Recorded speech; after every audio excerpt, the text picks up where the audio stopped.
Hello, everyone. For those that are joining now, we'll begin in about a minute.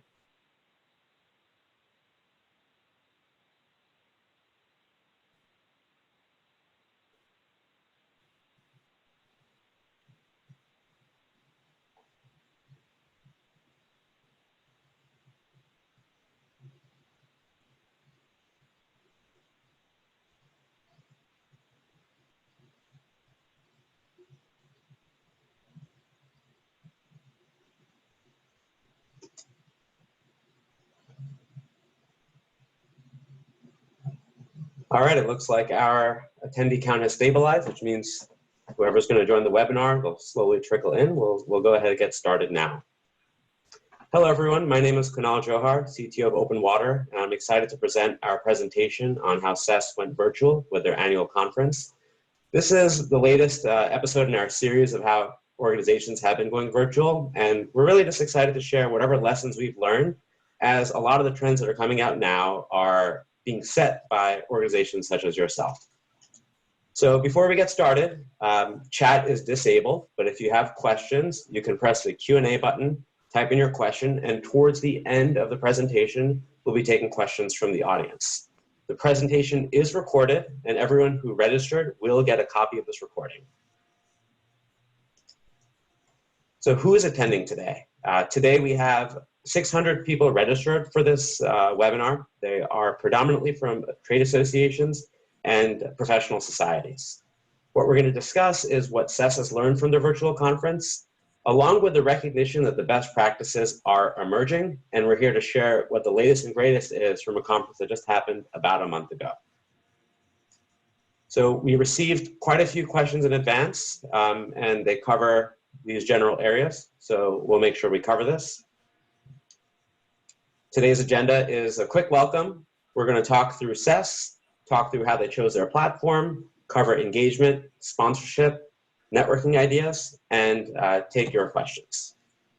So once again, a welcome from all of us. I'll go ahead and introduce everyone who's on this call. So with me is Matt from Projection. Matt, if you can quickly introduce yourself and also share with the audience what brought you to this webinar and why you believe it was just valuable, what you want people to take away from this. Well, thank you, Kunal. My name is Matt Hughes. I've been with Projection for about 21 years and have been doing a lot of, hybrid meetings as it pertains to streaming for the last few years, I would say 5 or 6 years. So this has been kind of a natural progression for Projection, and, being one of the leaders that are talking to a lot of our clients about it, I'm happy to be a part of this panel and help anybody else we can. Thank you. Next, Natalie, thank you for joining. If you could also share who you are and what you hope people can take away from this webinar. Sure, thanks, Kunal. My name is Natalie Siemer. I'm the Education Manager for CESSE, and I've been doing that for about 1.5 years. I've been working at Association Management Center in many various roles, covering associations for the past 5 years.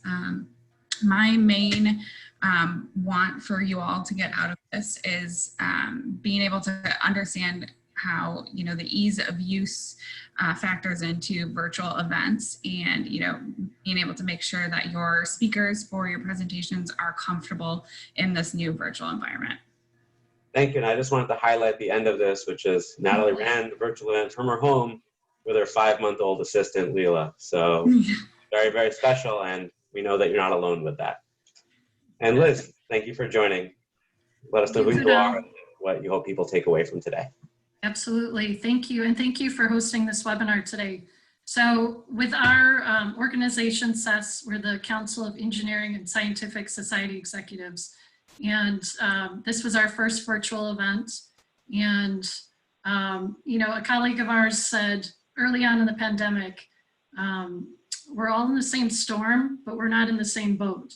And so my hope, I'm going to start with my hope for this session, is that all of you can learn a little bit about what we did, but I would say nothing is one size fits all in this environment. So some things that worked for us may not work for you, but we would be more than happy to share any specific learnings with you after the session as well.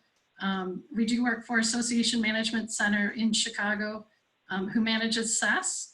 I've worked there for approximately 7 years, and I've been in the industry for about 17 years. So Very proud to work with CESSE as the Senior Operations Manager. So looking forward to speaking with you all today. Thanks. I'm just going to highlight we're all in the storm, but on different boats. Did I paraphrase you correctly? Yeah. Yeah, I like that.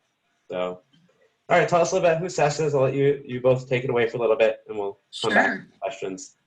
Absolutely. So we work with a very vibrant group of individual members for CESSE. So we are a professional society. We're currently at over 800 members, and I'm excited to share, excuse me, my voice is going a little bit. I'm excited to share that we've had a 10% growth over the last year, which is fantastic.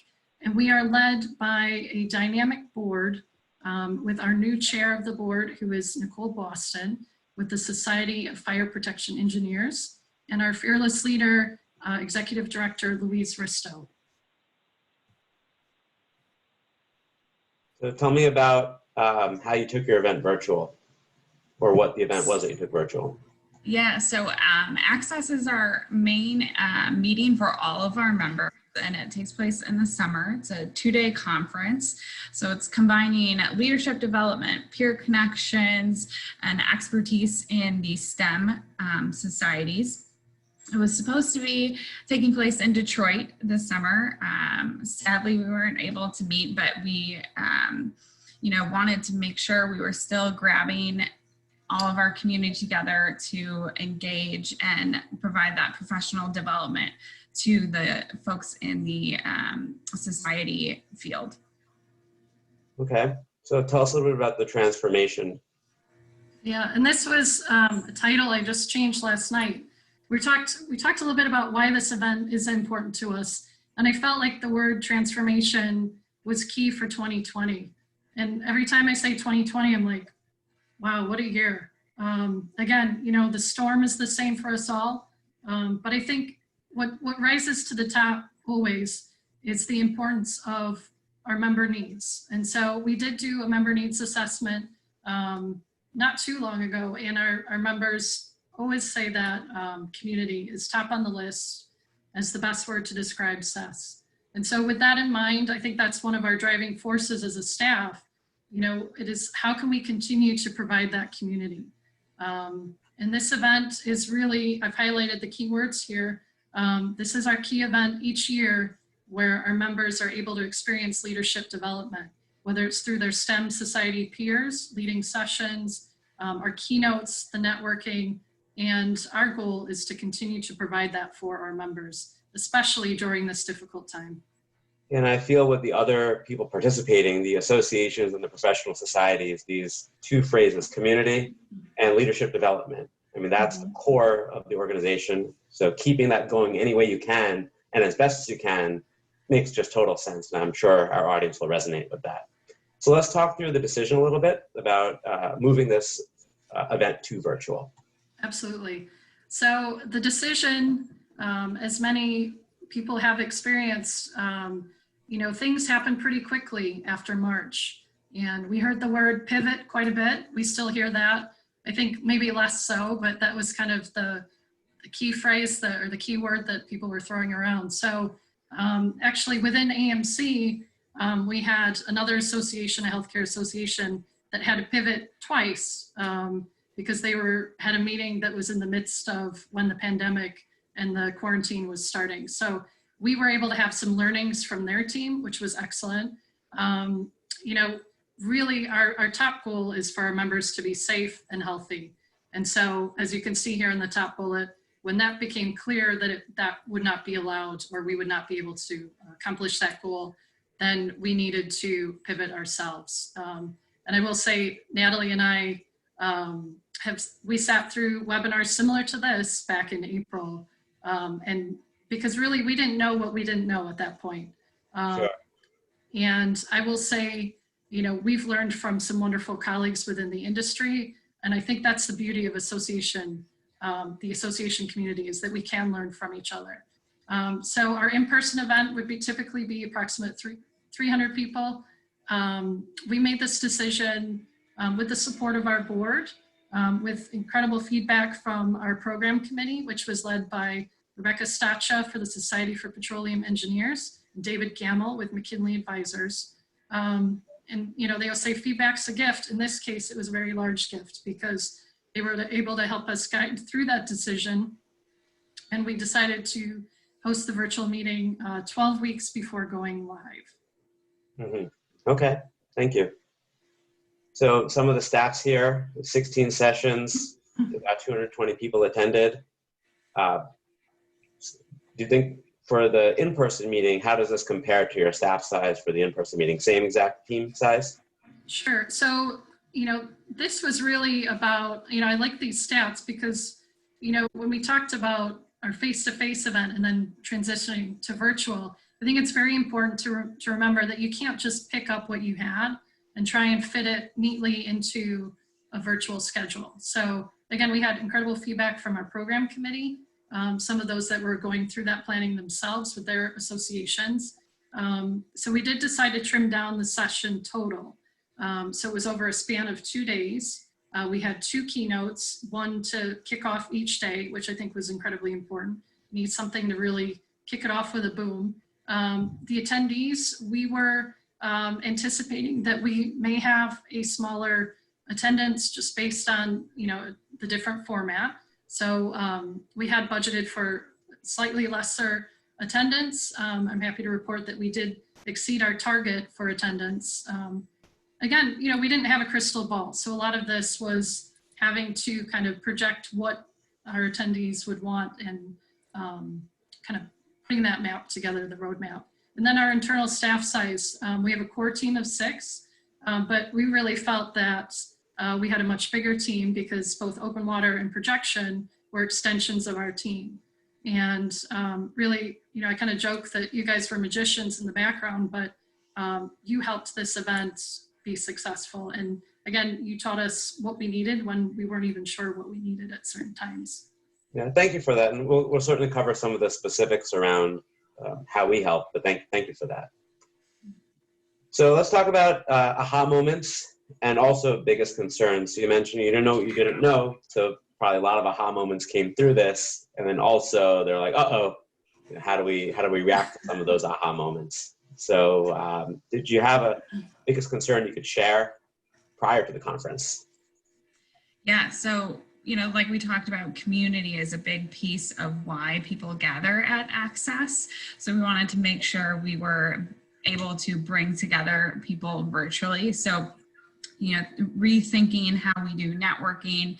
We're not able to gather together at our big, opening session or closing session, with appetizers and drinks and whatnot. So we had to figure out how we were going to bring everybody together virtually. And then we needed to make sure that we had the right support and speaker training. So we needed, like I talked about earlier, we wanted ease of use. So we wanted to make sure that our attendees felt comfortable logging in and being able to access the sessions, as well as our speakers who, are facing a different challenge of potentially having, to advance their slides while also presenting, but checking out the Q&A and the chat. So we wanted, those were kind of our biggest concerns prior to the conference. And that's why we were able to use and partner with OpenWater and Projection to make sure that those kind of concerns were alleviated. Yeah, so to kind of recap, going back to your goal of community, it sounds like community and quality were paramount, right? So you felt that you can get the educational content out there for leadership development, but the concern was really around how do you have a quality event to preserve the feeling of community. Is that accurate? Yes, absolutely. I'm sure, once again, a lot of organizations can resonate with that a lot. What advice can you share? Well, again, we learned a lot going through the process. So hopefully some folks on the webinar today can kind of take some nuggets away with them. Louise Risto, our executive director, always shares that feedback is a gift. And I mentioned that before, important. And so, I think at this stage of the year, your members, your attendees, your partners, they've already experienced at least 7 months of virtual content. So if somebody listening right now is in the shoes of planning a future event, say in Q1 or Q2 of next year, I think you have a couple of things that are a little bit different than what we had to consider in terms of, is there technology fatigue? Are your members or attendees dealing with being caretakers or participating in e-learning with your children or grandchildren, et cetera? So to me, I think, I know some other organizations have done surveys to, go out to their members and kind of get a pulse check on what their tolerance is for a virtual event. I think, again, we can't be in the mindset this is the same as a face-to-face event. So, questions such as, what is your tolerance for amount of hours per day, or tolerance for number of days? So again, if you had a 3-day event, it may not look like a 3-day event. I know some organizations have shifted, poster sessions during 1 week, educational sessions during another week. So if you're able to spread it out over weeks or different day combinations, that's important. So my first piece of advice would be survey your members and make sure you're understanding what their tolerance is, because I think expectations and tolerance has shifted even since our event. And then also, in similar vein, holding a focus group or speaking very candidly with your sponsors about what value they're looking for. Because again, they've probably already experienced some sort of virtual event and they have an understanding of what may or may not work for them. And we are hearing from the industry that there are certain things that just have not worked, or that the ROI is not there for the partners. So I think it's important to get their feedback and a pulse check within some sort of formal or informal focus group for the sponsors. Yeah, very helpful. And I like your continual use of the word partner, right? Because when we hear partner, we think, oh, we're the partner, quote unquote, service provider. But really here, partner could mean sponsor. Partner could mean the people holding the courses or the speakers. So there's a lot of partners and stakeholders in these events that perhaps these earlier events, it's the deadline with deliverables from maybe the OpenWater or the projection. But really there's also deadlines and deliverables from many stakeholders. And I think maybe kind of flowing that into the plan would be advice for those that have a little bit longer as well. Yeah. Going off of that point with deadlines and deliverables, I think one really big learning that we had was this event virtually is not going to be the same as an in-person. So you may have one specific, role and responsibility that you're used to year after year. At an in-person event, what you're going to be doing. I think as a whole team, before you kick off planning a virtual meeting, you need to re-look and see, maybe skills are different for hosting the virtual meeting. Maybe you want to have one person, like our case, who's kind of the point person communicating back and forth with the technology vendors. So just know that you should be flexible and, nimble within your team to be able to collaborate to put on a virtual event, and know that it might not be the same role and responsibility that you're used to putting on a in-person event. I think that's super helpful. So the partners are different than the traditional partners, and also the internal staff, the roles have to be different, right? There might be people that are more tech savvy or people that are more patient with, helping people doing certain things and reassigning based on the outcomes. I think that's not obvious, right? But the first time you do it, you're like, oh, halfway through my old role, I need to switch into this new role. So definitely worth thinking through. Yeah. All right, anything else? Otherwise, I was going to talk just general about the questions that were submitted and talk through the experience. So as I mentioned early on, we received nearly 2/3 of the registrants submitted a question. So we really appreciate that. It helped us frame the rest of this webinar. We're going to present some of our preparation for these questions, then we'll follow up with just open conversation amongst the four of us. So let's talk about choosing a platform and some of the lessons learned in choosing a platform. So perhaps yes. SSO, when we were doing the prep for this, Natalie shared a lot about SSO. Perhaps you could start and kind of share with what we've learned as well from our side. Yeah, so again, second bullet point, second and third there, simplified experience for guests. We started out with our platform because we wanted to be able to integrate with our AMS and have our attendees just kind of log on like they would normally do just to get content on our website. But we found out that the way that we were thinking about our registrants, it's totally different than just showing up at a registration desk and picking up their name badge and, going off and being ready to go.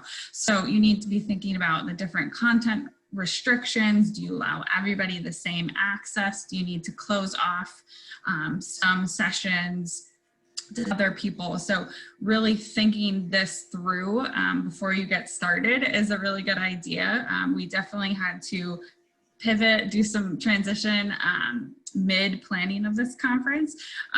So Kunal can talk about a little bit about, maybe SSO, although it seems seamless, it might not be the best choice. Yeah, and we're hearing this from a lot of organizations, and I think part of it is in the association and society space for the last 10 years, we've been drilled into ourselves that the minimum integration you need to do with any platform is a single sign-on. If you can't do single sign-on, don't use the platform. And of course, OpenWater supports single sign-on. We've supported it for years. So we have the same mindset that, of course, get the single sign-on and get them into the platform.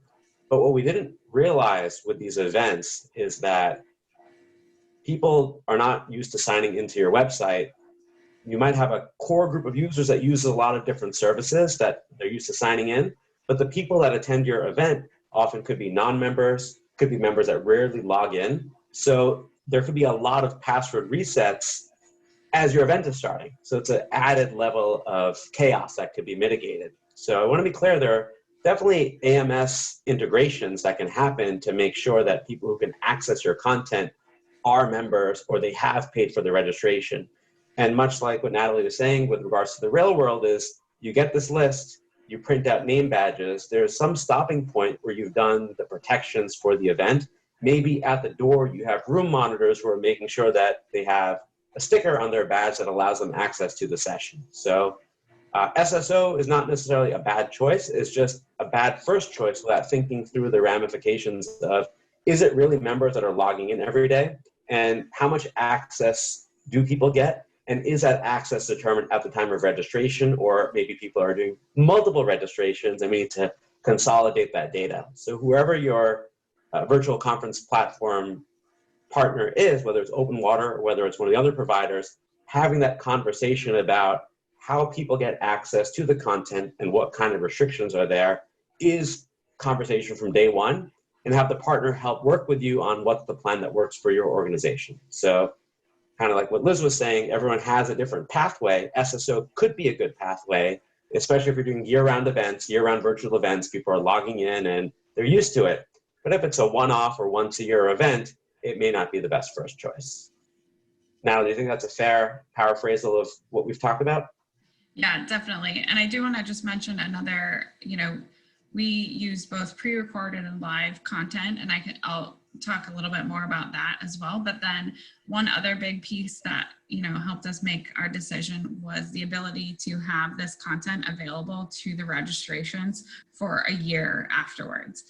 Because we had concurrent sessions and we know that you can't be in 2 Zoom rooms at once. So we wanted to be able to provide that access for them to view other sessions that they weren't able to attend, or maybe go back and listen in case they're perhaps maybe too distracted for the day.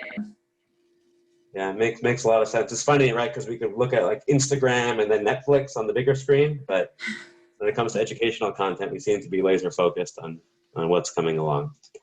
All right, so I'll just quickly talk through the way OpenWater platform was set up. We have a general website gallery which shows the agenda and shows all of the sessions that are available. I think one thing we had learned as a takeaway is the color matching is important, but making it very clear what is a link and what's not a link will cut down on issues. So in this screenshot here, we ended up changing the color to boring hyperlink blue because there happened to be, small percentage, but still there was issues that came up with, hey, I don't know where to click. So I think that balancing the design eye of a typical event professional versus, hey, people just have to find what they need and making it as clear as possible is critical. Some things we've added to the platform since are lots of more visual cues of like access here and a big button like right here because it just cuts down, when you're dealing with issues leading up to an event, you just want to make it, going back to the simplicity and ease, the more clear you can make it, the less you're going to scramble. Sometimes more clear does mean coming at the price of visual beauty. So just one thing I wanted to point out that's not obvious, that now we educate customers going forward, in the heat of the live support, you want to deal with real issues, not people are lost type issues. Anything anyone wants to add to that? I think one big thing that we liked about the platform too is those add to calendar buttons. That was something that we wanted our attendees, sometimes you get lost, you've got meetings, we had breaks within our schedule, so we wanted to make sure our attendees were had that available as a reminder when the sessions were taking place. So, getting that calendar notification via email was super helpful for us. Great. Yeah, there's a bunch of features, which if anyone wants a platform demo, we can go through, add the calendar, make favorites, and then so forth. Within the session page, people would attend the session, and where it says webinar is over here, that would either say join webinar or please wait, webinar starting in 15 minutes type of message. And when the webinar is complete, the video gets automatically pulled back onto the gallery and is available for on-demand access to those registrants for as long as needed. In CESSE's case, it's a year. Otherwise, each session page is like a website page, so including handouts and other things that might be hard to distribute in person or otherwise. Everything can be centralized on the gallery, which we found to be helpful. For the sponsor gallery, it's much like what is a typical buyer's guide. And I know that there's conversation here with the term sponsors and partners. I'll quickly cover what it does, then I'll pass it to the CESSE team to talk about the reaction. So OpenWater was one of the partners that were showcased at CESSE, and we were pretty happy with the results in terms of we got leads and we got business out of this. So we were able to post a listing for who we are, having a link to schedule a call directly with someone who can give a demo, and provide a video overview of what our platform is. In addition to OpenWater, there were several other partners that had a similar type listing. Liz, Natalie, do you have anything to add? Sure. I would just add as a general statement, and this definitely applies to the sponsor gallery, but I think it's so key to over communicate to your attendees. There's a lot of information with a virtual event that's thrown their way. And so, obviously our sponsors and partners are incredibly important to the success of the event. So, our marketing manager, Chris Ocampo, did a very, I think, excellent job of being very clear about the directions that attendees needed to go. It was reminders, make sure to check out these sections, because I think when you're on the platform, sometimes you think, okay, I want to watch this session, but then I think, we need to be intentional about directing people to the other areas that they can experience. So it's an education piece, and I think doing it often and early, or early and often, so that they have that, going into the meeting. Although we do know that some people, and I'm guilty of this too, that, you read your materials the night before your event. So, I think you're appealing to a couple different audiences there, but, definitely those reminders and really the push. And I think too, with our sponsor gallery being available 365 days, there's opportunities throughout the year to continue driving your attendees and members to the sponsor gallery, which is enhancing the experience for and the ROI for your sponsor and partners. Yeah. So let's talk a bit about Zoom, and I'll have Matt, with his expertise with projection, kind of share the experience. So Matt, can you kind of share with us why you felt Zoom was a right fit for what CESSE wanted to do? If you think the other alternatives might have been also suitable, or any commentary in general about what organizations are doing with the various streaming delivery platforms. Yeah, absolutely. We kind of went with Zoom because, speaking to what Natalie's point was earlier about, we want to, offer the ease of use for as many people as we can. We find at Projection, Zoom has a very stable platform that, we can use to manipulate in post-production to, reproduce on-demand, pre-recorded sessions, and to getting other presenters in and integrate together. There are other solutions, and we kind of go off a client basis of whatever they feel most comfortable with, and we kind of design the end game first, figure out what we want the attendee experience to be. It just so happens that, for the CESSE meeting that we pulled off, we felt Zoom was the best way to go.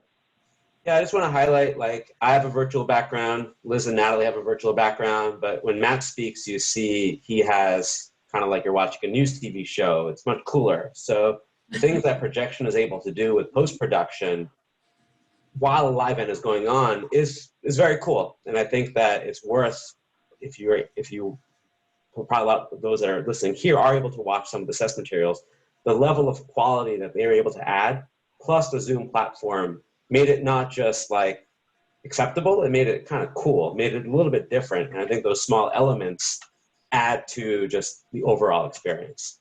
From an OpenWater perspective, we probably use Zoom 95% of the time with organizations, mainly because the automations they allow for are far greater than what GoToMeeting allows for. So a little bit later, we'll talk about accessibility. And if you followed our interview with Oscar of AAG back in April, we talked about how they're all kind of the same, and Zoom is just getting all the heat because they're the most used and they're in the news. Now we're entering almost October, and Zoom has really cleaned up their act on the security side, but they've also added so much to the platform. It's much easier to get captions in.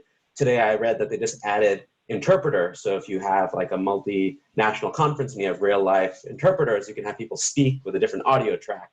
GoToMeeting is still living in where they were a couple of months ago. So we're excited. Doesn't mean that Zoom will be the answer forever, but we do feel that a lot of the concerns around Zoom should be mitigated by now. And maybe when we talk again in a couple of months, we'll have a different answer. But for now, we just continue to recommend Zoom.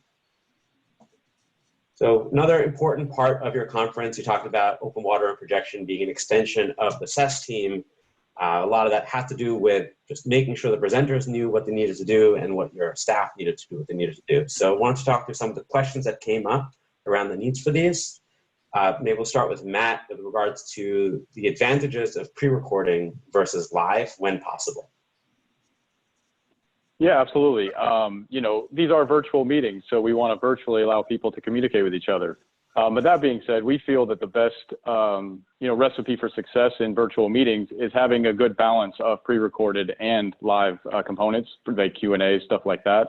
So in the bulk of, content, we feel that if you have the time, pre-recording allows it to be curated and delivered in the way that, the client wants, the attendees want to see, and, make sure it's vetted perfectly. And, I think that that's a best practice, that whenever possible, you can do it. Yeah, so some of the things that come up in live and it really depends on the size of the meeting. So a meeting the size of CESSE, the bulk of the material could be pre-recorded, right? We're talking 16 sessions. There's the capability of taking the time to get everyone together to do their pre-recordings. But even the meetings that are much larger, giving people the option to pre-record will allow, and some of the meetings we do have 2,000 or 3,000 sessions. So you can't possibly teach hundreds or thousands of speakers how to activate their microphone and how to share their screen properly. So the extra 5 minutes of annoyance can be avoided for those that are less comfortable with technology to have the option to pre-record. So I feel that Projection provides incredible value with providing these plenaries that are pre-recorded with the post-production, with the cutout of ums and ahs and the addition of graphics around the videos. But they also provide a speaker recording room where you can have your speakers join and book slots weeks in advance of your conference to just hop in with a technician, record the material, and move forward. What OpenWater provides is speaker training. So we provide more of the live angle of, okay, if speakers need the extra hand-holding, well, they still have to go live. So I think that the balance of, you really just want the material to flow without delay and without the, oh, is this on? Am I sharing my screen? Also, the time zone, the connection, and the nerve-wracking, just jitters that happen when you're doing a live event. Having said that, if everything is pre-recorded, why have a conference, right? So I think that the balance is important. Recognizing there is an option is critical. And I think we all agree that even if it's pre-recorded, having live Q&A creates the best win-win of getting people together all at the same time. Yeah, and what we felt was best for this was when we had all of the VOGs, the introductions, the transitions, we basically pre-recorded all those, so that way it's one element that one individual doesn't need to focus on, especially within multiple sessions. Having a voice of God in a general session is one thing, but having a voice of God in 6 different sessions that are happening concurrently, that's where the pre-records come into giving some of those added graphical and vocal effects that can kind of bring together a better meeting. Yeah. So you say VOG at OpenWater, we say Wizard of Oz, the person behind the scenes, and I really do want to highlight. Absolutely. Like, Projection and the other AV partners, they use advanced software to help with this. It's not just a regular vanilla PC or Mac. So there is a value add that you might not even be aware of, and it's worth looking into. So, CESSE team, do you have anything to add? Figure kind of hijack that part. I was just going to say that we had 5 sessions that we did pre-recorded, and those included our 2 keynote sessions. But then we had the rest of the 11 live, because I think a lot of our presenters and panelists wanted to have the ability to be more engaging with the audience. So they liked that, live option to answer the questions as they were submitted. Some of our sessions even did Zoom breakout rooms. So the attendees really appreciated being able to, be in those sessions and have that, in-session networking opportunities. But either way, we had our speakers log in with one staff member, and then also somebody from Projection was in the room, and we had them log in 30 minutes prior to the session just to make sure, can you see my screen, voice check, all of those technical things that you want to, get situated before you go live. So we definitely recommend, hopping on 30 minutes prior and having, both a staff member as well as maybe an AV technician in the room, just to make sure that, there's potentially 2 people who can troubleshoot and assist and make sure the speakers are, the right people in the right room. So yeah, I think that's super helpful.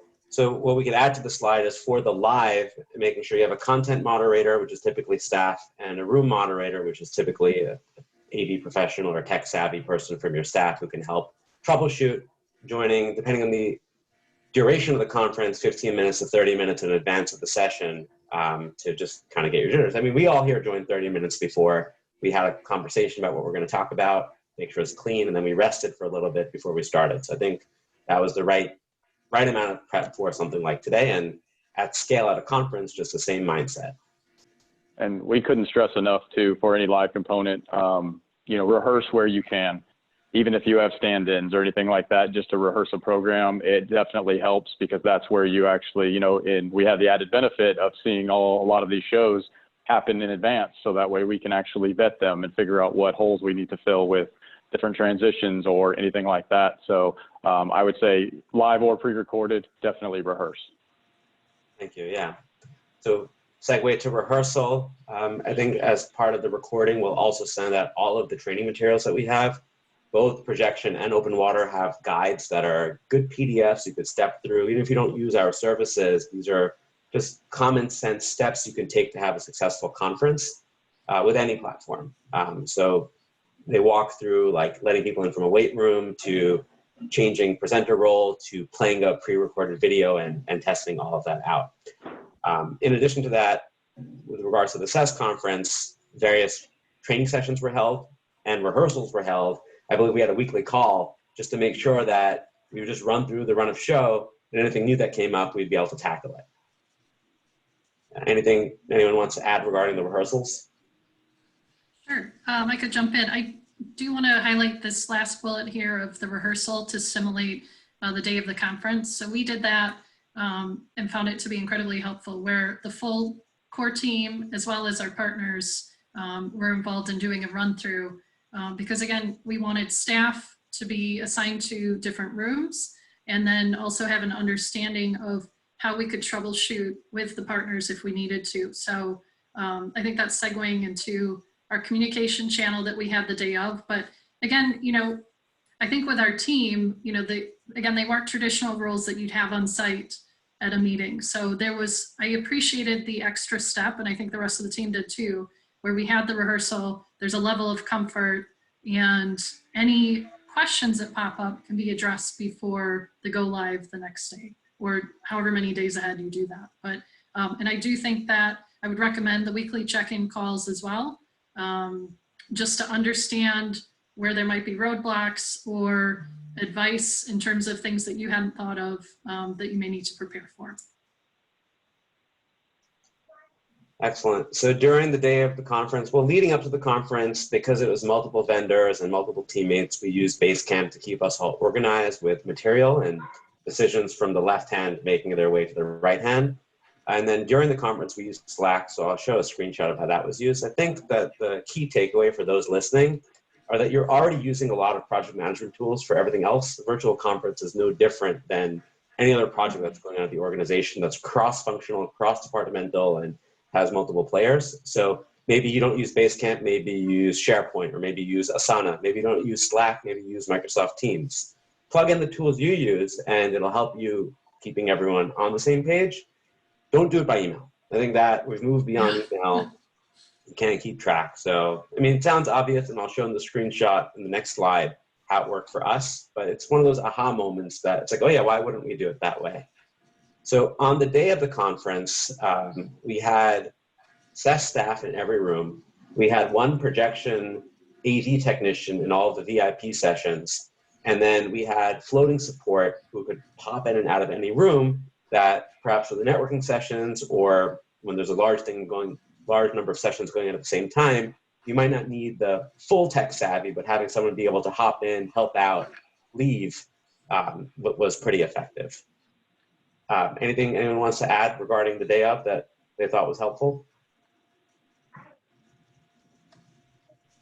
So I think I'll go ahead. You can go ahead. I was just gonna say, I think it was very useful to have the standby technicians that for sessions that, think they should be able to run themselves. It's always great to have somebody on standby just in case, because there's, when it comes to live, people forget the simplest things sometimes, the buttons they should click or something like that. And, it's always great to have at least somebody that's, free or available to be able to jump in at that. So I think that was very critical to making sure that everybody felt supported. Yeah, and the way to handle the standby, and OpenWater does this for every conference that we are a part of, is we set up a shared Slack channel where you can see right here is a screenshot from July 23rd. You have the CESSE team, the projection AV techs, the OpenWater staff, and it's literally the walkie-talkies during the event, like, we need help in room 4, on my way, all's good. But it's like you communicated here, so things are being triaged. And what's interesting here is that once people know this exists, everyone wants to be a part of it. And we have to fight hard to let people know, no, we only want 2 or 3 stakeholders from each team in here, because those are the absolute most urgent issues. So everything is urgent to the person it's happening to, of course, right? That's the normal run of an event. But you do need the leadership team who can delegate and dispatch resources. So I think that what's not obvious from the screenshot is that a lot more people wanted to be a part of this chat room. And we restricted it, and we got buy-in from everyone about the why we restricted it. So it was super helpful, but it can quickly become chaos if you let too many people in. So we'll just end on sponsorship and engagement, then we'll take questions from the audience, mainly because we had so many questions come through regarding this in advance of the webinar.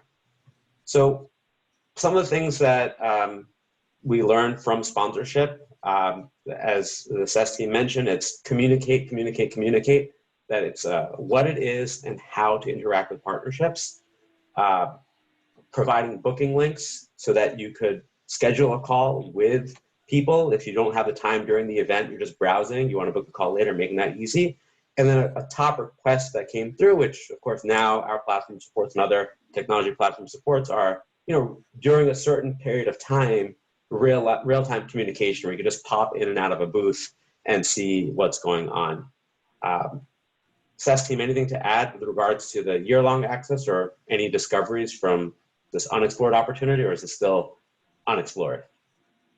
I think we're constantly learning in this area and looking for feedback directly from our sponsors. I do know too with our event, our partners are very closely connected with our attendees and members, and we have the the partners and sponsors were very active in our chat feature within all the sessions. So they were attending the sessions and also involved in the chat, which I think really helped with further connecting people and engaging both the partners and the members. So it would be, you know, somebody popping in to say good morning, and everybody was like, oh, it's so great to see you on here. You know, the kind of air quotes, see you. But still, I mean, it was exciting. It's like, oh, I haven't seen your name in a while. And, you know, so it's just, I think, providing those extra opportunities for them, for the partners and sponsors to connect with your attendees through the chat was just a simple way to do that.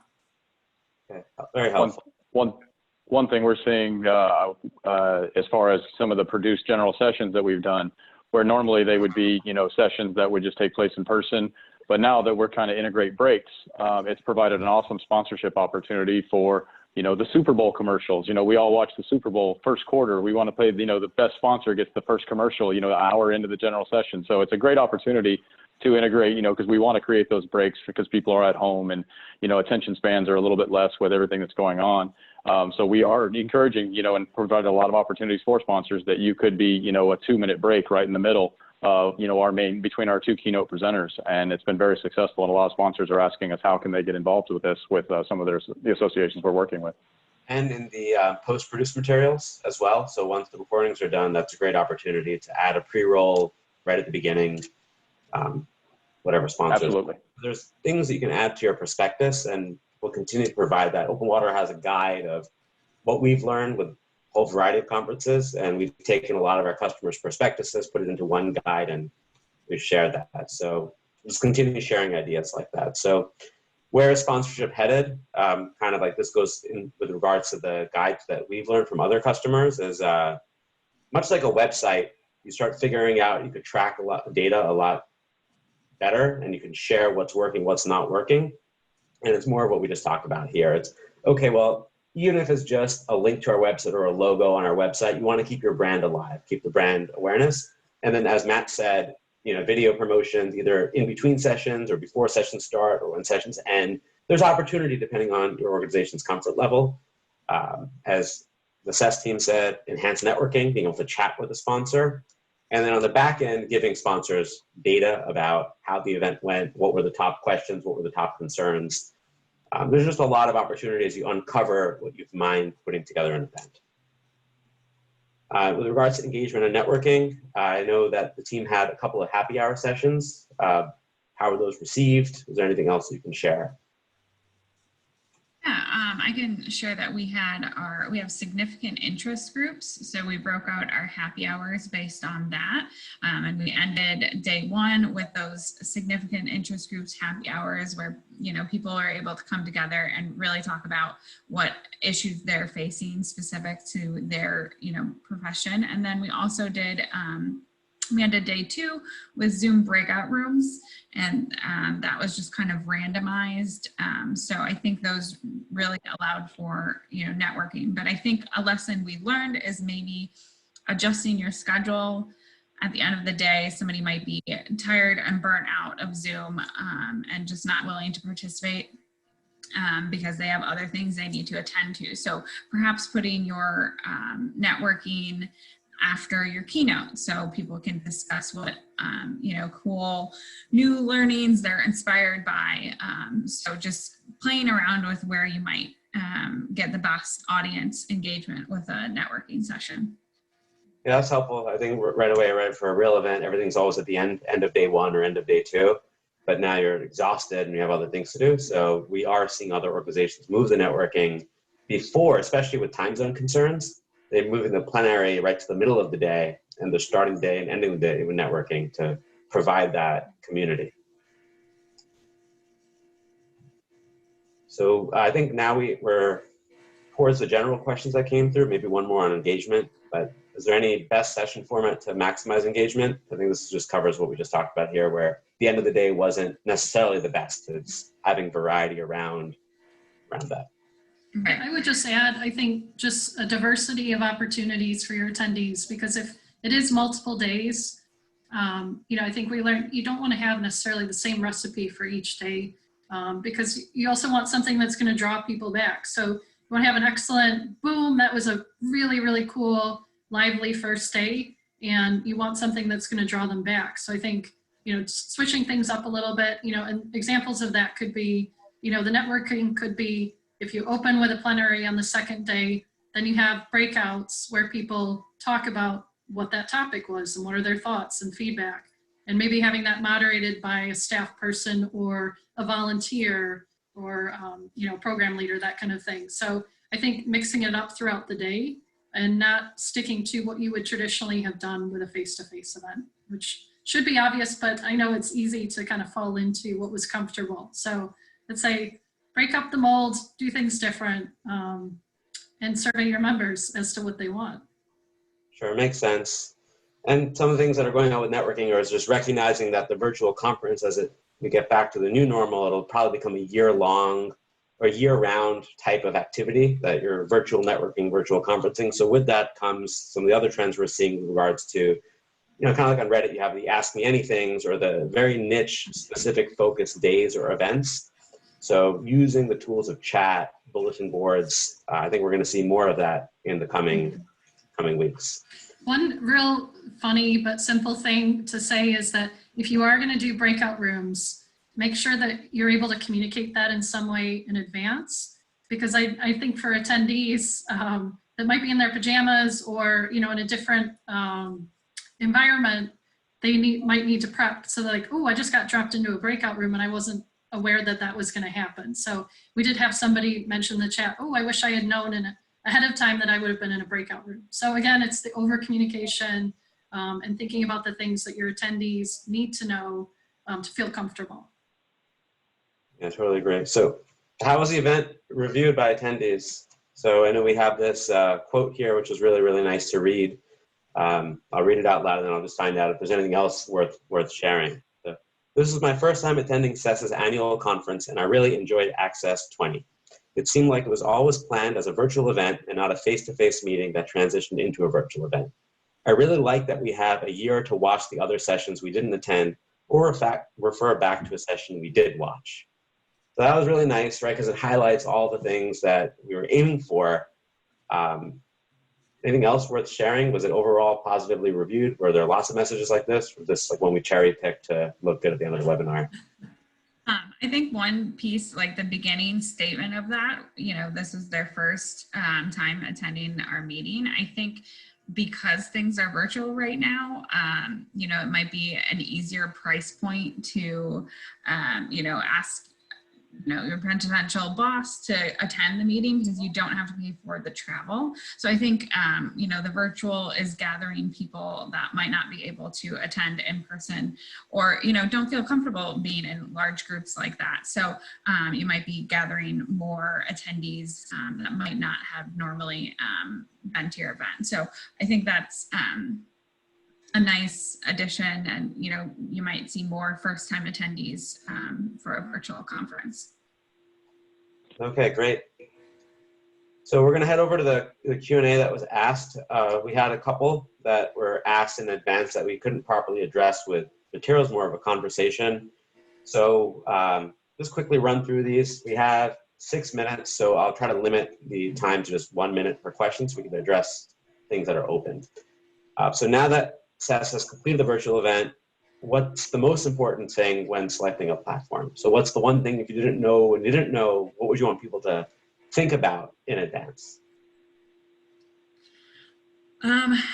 Again, I'm going back to ease of use, but I think, make sure you know your audience. So perhaps put together kind of a list of all the things that you want your attendees to be able to have, and go through research, check off the list. Does this platform, will this meet our attendees' need?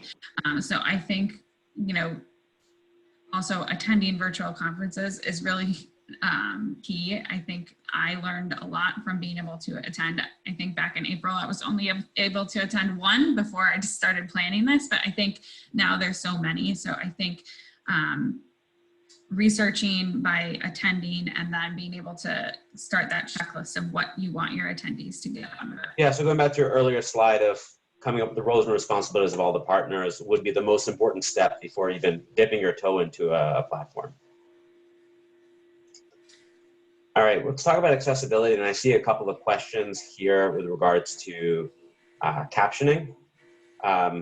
So how can you make STEM conferences more accessible? I'll talk specific to the technology and where we're at with the technology. So Zoom itself supports a captioning component with either a human translator or a machine translator. So both are options that are available. So I think at a minimum, providing that capability. There's quite a few captioning providers out there if you're looking for a human captioner, but the Zoom plugin that helps with that is also reasonably accurate. Zoom also, so if you can't afford the captioning, if you're a smaller conference or you may not have the budget for it, certainly the content being recorded and auto-transcribed is very helpful. So as an alternative for accessible members, having the content available with a transcript is something that would be very costly without the automated tools there. Anything else anyone here can add about the accessibility or what we've learned since this meeting? I think, you know, for our one of our keynotes, we had an excellent session on allyship. And, you know, one of the questions that both of those speakers, Elena Gersman and Demita Snow, can't say enough about that session. It was so excellent. But they had brought up in advance, you know, will we have closed captioning availability? And, you know, to be radically candid, that was actually something that was not, I mean, we were aware of it, but it was not on our checklist. So we appreciated our speakers bringing that to our attention. That session was closed captioned.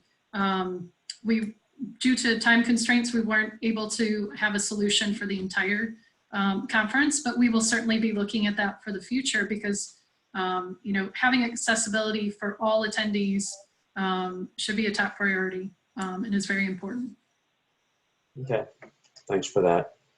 I think this is a general question for the overall audience. What do we think the future of events are for COVID and beyond? I want to pass this to Matt first because the AV world was the first to have to pivot and they'll be the first to pivot into the new normal. So Matt, what are you seeing? We kind of see that, you know, we saw a small version of this in 2019 with the government shutdown. And we had to, you know, pivot with a couple of events and make them go virtual, you know, within days' notice. We actually spoke about it at last year's conference where we see that this is a possibility, never even imagining that it would be, you know, worldwide like this of a pandemic. But what we do see happening in the future is even with, you know, the hope is that everything will come back online, you know, maybe Q1, Q2 next year. But we do see that hybrid is going to be the way, even when live meetings come back. We are at least thinking that live meetings are going to have a hybrid, you know, hybrid component, if not, you know, two separate entities of a virtual and a, you know, and a live altogether, but trying to integrate back into, you know, serving half the event in one way and half the event another is kind of how we see it going for at least all of 2021. Okay, makes sense. And I think what I just wanted to add is with the hybrid movement, try not to focus on making the entire event available at the same time for everyone. That would be something like the Apple, when they're introducing the iPhone, we're watching them stream it live. That requires multiple camera crews. We all know the hotels charge an arm and a leg for internet, and it could become very, very costly. So I think when you think about your hybrid strategy, think through maybe virtual days and in-person days. Think through having your content in person recorded and then made available and getting the speakers back for live Q&A. But if you think that your only option is doing them both at the exact same time, it's going to be a big bill. So I would think about alternatives, especially as you have time to plan. A lot of people are going to be using the buzz phrase hybrid, hybrid, hybrid, and it's going to have a lot of meanings. So, you know, Matt and I will continue this conversation. We'll continue to provide guides to the community at large with what we're seeing, but we're now getting past everything's got to pivot to, well, what's the new normal? And it's going to be different for everyone. There's going to be pockets of strategies. CESSE team, are we hearing anything from your member organizations? Are they kind of saying the same thing here, that virtual is going to be a part of their strategy? Well, Kunal, my one wish for 2020 is that I had a crystal ball. You know, and I used to work for the Professional Convention Management Association, and I know they're doing a lot of great research around the future of events. So, you know, I think our top priority is always that our members and attendees are healthy and safe. And so moving forward, that will always be our number one goal. We're excited to meet face-to-face again. We're excited about the possibilities of hybrid, but again, we don't know the future. And so I think there's a lot of possibilities and opportunities ahead. Okay, great. We kind of talked about this with the transition to hybrid. It's just, this is emerging. Just understand that it doesn't need to be what you see on TV, at least at first. And then in terms of the final question before we take one or two from the audience are, instead of three, because we don't have time, what's one of the most important things to think about with regards to expenses? I'll start with, when things are last minute with virtual, you could literally make changes to the schedule minutes before the conference. That could be a burden, especially if you aren't managing it all yourself, if you have partners and consultants that you're working with. So I would say that having the discipline to lock down changes, just like you would for a rail event, 1 or 2 days before the event, would save you the frustration and the bill of what could be literally last minute changes, upgrading the Zoom account or adding more Zoom licenses, it all kind of adds up. So still a lot of work, still a lot of planning, but just like any other plan, if you have a plan and stick to it, that'll keep your costs down. Anyone have anything to add to that? No, you pretty much hit it right on. A lot of meetings that did not have, tech support and full, in-room operators and stuff like that as it pertains to virtual. Sometimes those same events now need virtual, in-room operators as producers to be on help. So it's something to consider that when you are planning your meeting versus doing live versus on demand, thinking about, how much actual support, like you said, whether you're going to have your internal team be able to support that, or if you're going to have to outsource that. That's where the biggest hit comes in, is when you're trying to run, 10, 12, 20 concurrents at the same time in a live function, then you might not have the support and might have to outsource that when you, definitely hadn't had to in the, in a live meeting. Great. Okay, I'm going to take 3 questions from the audience, and then we'll answer the rest through email. There still seems to be 14 questions outstanding, 17 we already answered through chat. So I think the key ones that'll help the most number of people are, how much content is too much content per day? And how long is too long for a session? I'm going to let Natalie take that one. Yeah, so I definitely think you need to, I've said this before, but you need to know your audience. So I think, will they be able to kind of take the same amount of time off from their job as they normally would have if they were planning on traveling to the event? So kind of knowing that is pretty key because, Liz said we didn't take our schedule and just drop it right into the virtual event. We needed to think about our attendees' tech tolerance. So our sessions were about an hour and a half for the keynotes, and then I think they were an hour for the general sessions, and I think that was good, but definitely you need to know your audience, and I don't think it's one size fits all for that. Okay. I think that's kind of it for today's questions. There's some questions like what didn't work. I think we kind of addressed that with regards to, we try to share as much with the caution as we could with regards to overconfidence on our side in certain areas. And the more planning you do, the smoother this is going to be. Are we allowed to share anything with regards to the pricing in terms of what the pricing changed from going physical to virtual? Is that something we can talk about on today's call, or is that something we should just follow up with general trends, what we've seen? So OpenWater has some data about general changing of what a conference costs and what it costs to move to virtual, which we can share. And then there's no CE credits provided through the CESSE meeting, were there? Yeah, attendees could earn CAE credits. Could they earn them if they watch the recordings after the fact? No. Okay, I don't see, some organizations are allowing for that, so I don't see why not. All right, team. Well, I'd like to thank everyone for their time. We went a few minutes over. We'll follow up with the remaining 10 questions. They pretty straightforward technical questions, so we will certainly address them. Anything anyone would like to close with? Otherwise, once again, I'd like to thank everyone for their time, and we'll make this recording available to everyone as soon as Zoom packages it up for us.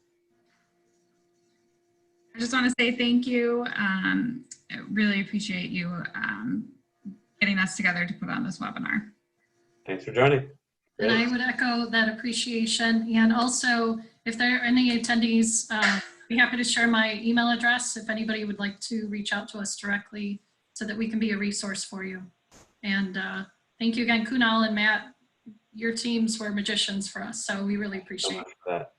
Well, thank you for putting this on and allowing Projection to be a part of it. And we just want to say thank you to everybody who attended, and please be safe out there. You know, this is a trying time for everybody, so let's stick together in the events industry.